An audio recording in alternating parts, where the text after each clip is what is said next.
Indiana Jones is a cultural icon. The three original films are considered masterpieces of their time, sparking imitators, spin-offs, and homages to this day. While there have been Indiana Jones video games in the past, the closest gaming has come to replicating that sense of adventure and discovery of the films are the Tomb Raider and Uncharted games. Well, now Machine Games has thrown their fedora into the ring with Indiana Jones and the Great Circle, and there's nothing quite like stepping into the shoes of the famous archaeologist himself. The Great Circle perfectly understands why people fell in love with the character and recreates the feeling of the films with you at the center. I'm Ron Burke, editor-in-chief for Gamingtrend.com, saying all the parts out loud for David Flynn, and this is our review for Indiana Jones and the Great Circle. And you know that how? The Lord revealeth his secret unto his servants. Is that so? Dr. Indiana Jones, Professor Archaeology Department, Marshall College, Bedford, Connecticut. Yeah? And you ain't no nun, sweetheart. It's 1937, about a year after Raiders of the Lost Ark, and the game fully recreates that movie's opening scene in a short dream sequence to kick things off. Thankfully, this is the most self-indulgent and referential the game gets. As for the rest of the runtime, the Great Circle is firmly doing its own thing. Anyway, a giant has stolen a cat mummy from Marshall College, and Indiana Jones is off to the Vatican to find out why. This sparks another globe-trotting journey that feels just like a lost film from the 80s. You asked for it. Great pains have clearly been taken to recreate the tone and feeling of the films, with some excellent writing and direction that almost never misses a beat. There's exactly one fight scene in the game I felt was a bit too comedic considering the rest of the level's tone, but even so, it was pretty funny. When most people think of Indiana Jones, I bet they think of the big set pieces, the danger, and the climactic confrontation with the Nazis. But the films also had some slapstick comedy as well as some melancholy moments. Those are both present here. They're perfectly paced, aside from that one scene I had an issue with, to keep you on the edge of your seat and relieve tension when needed. Machine Games understood the assignment and went above and beyond here. Oh, look. Someone's left you a gift. How long has that been in there? I haven't opened this suitcase for a year. Not since Cairo. Indy's companion this time around is the lovely Gina Lombardi, a reporter he meets undercover in the Vatican. She joins you and helps out with puzzles occasionally in each of the three major locations. She's a very fun character, though she unfortunately also serves the role of reminding the player what they need to do every few seconds when you're just trying to explore. Still, I adored her charm and wit, with her often on the same level as Indy, or ahead of him, depending on the circumstances. It makes her a great dynamic as they grow closer over the course of the game. Indy, is that you? Antonio. You meet a lot of great characters on the adventure, like the priest Antonio or fellow archaeologist Dame Noel, both of whom I would love to have seen more of. But the most important character to get right is Indy himself. His dialogue and mannerisms are pitch perfect here, with his single-mindedness and love of history on full display. Sadly, Troy Baker's Harrison Ford impression can falter at times. His acting in and of itself is always top-notch, he's a great performer, but will sometimes fall out of the impression and just sound like, well, Troy Baker. When he gets it, which is more often than not, he nails it and absolutely sounds like a young Ford. But when he doesn't, he can sound like a Muppet version of the character. Are you up there? I'm here! Just hang on, I'll see if I can lower this thing down. Before we move on to the gameplay, we need to talk a bit about the music and the sound effects. The sound effects are fantastic, with everything from the classic whip crack to punching Nazis feeling satisfying. The music seems to be directly lifted from the films a lot of the time, which is great for accentuating moments both in and out of gameplay, but as a consequence, turning on streamer mode seems to remove most of the music entirely. Maybe I've been spoiled by Hi-Fi Rush's two equally amazing soundtracks, but it's a bit of a shame that these tunes and jingles weren't replaced by some more original ones.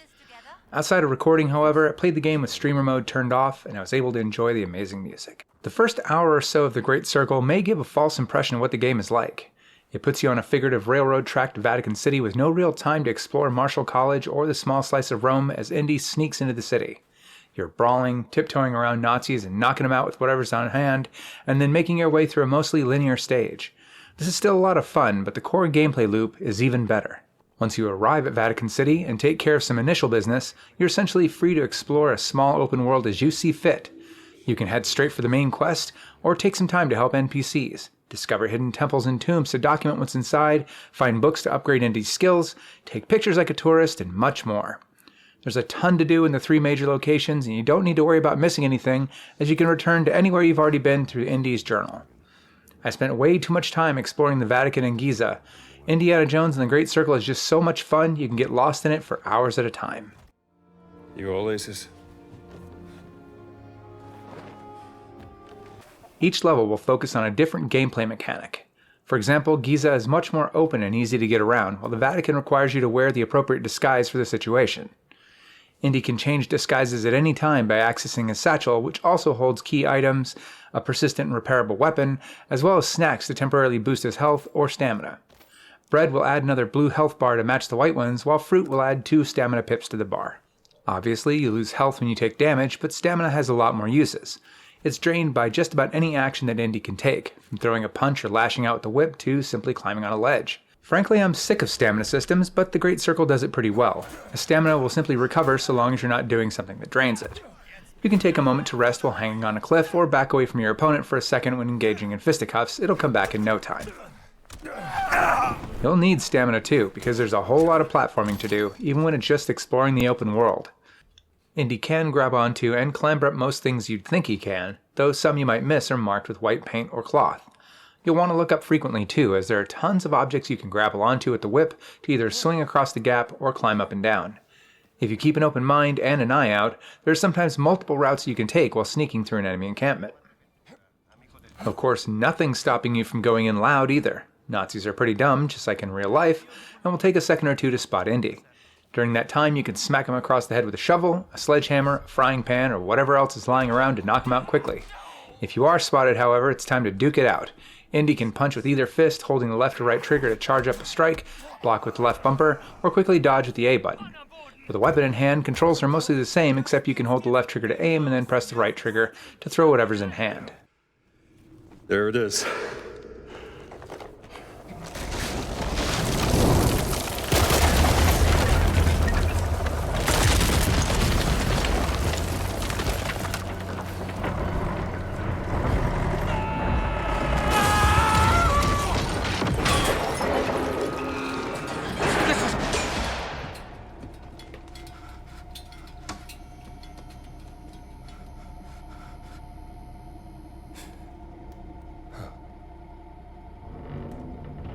Guns offer a few more options.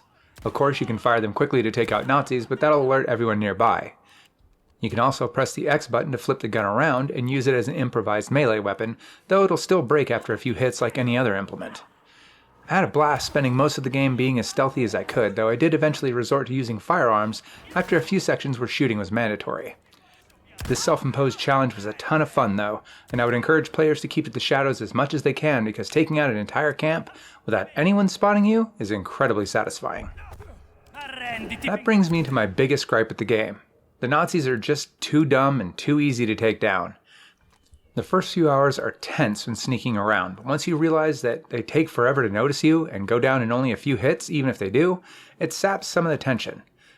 By the end of the game, if an enemy was alone, I would just sprint towards them and two-shot them, as they have no chance to call for help in that time. Even if they do, they'll only call enemies nearby, as only captains can alert an entire base. I did up the combat difficulty all the way to the maximum, but that didn't really make anything harder unless I was in direct conflict with 3 or more enemies. That was essentially a death sentence on hard, but with an ability that you get early on, you can go right back into stealth after dying, albeit with basically no health left. This does give you the feeling of fight scenes in the films, but outside of the final boss, combat is almost trivial, even if it's still fun. As for puzzles, there are only 2 difficulty options here, and again I played on the highest. This feels a lot more balanced, with most puzzles being fun brain teasers that don't block progression. There were 2 times a puzzle totally stumped me, and only one of those was on the critical path. If you do get stuck on a mandatory puzzle, you can take additional pictures of the puzzle objects in question with Indy's camera for some hints. For that puzzle I got stuck on, it turned out that I'd already solved it and just needed to look in the right place to continue, though it took a few hints to get the game to tell me that. It's not perfect, but it's a good system that'll get you on the right track, or eventually tell you the answer if you really need it. There are tons of puzzles hiding just about everywhere in the game, from bigger mechanisms that control doors in temples to finding the code to a safe by solving a board game. They're all a lot of fun, even if they don't have the context of a side quest to back them up, though the ones that do are always a highlight. You'll want to comb every inch of the world because you're bound to find something interesting. Was any of that true? Every good story is true in one way or another. We give Indiana Jones and the Great Circle a 95%, saying Indiana Jones and the Great Circle perfectly translates the fun of the films into video game form. It's a globe-trotting adventure that'll have you brawling through deserts, sneaking across a German boat in the Himalayas, and trying not to get bitten by snakes in long-forgotten temples. The story's phenomenal, but the real highlight is the gameplay. Indiana Jones and the Great Circle is absolute bliss from start to finish, and would make Dr. Jones proud. Patron of the fallen angels. Protector of the Circulimani. The Great Circle.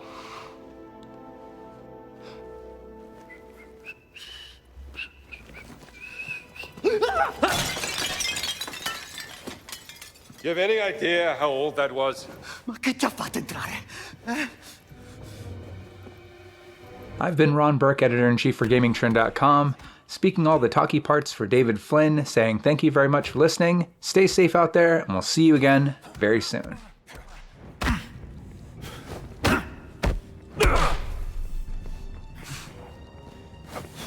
Bel colpo, That's for the vase.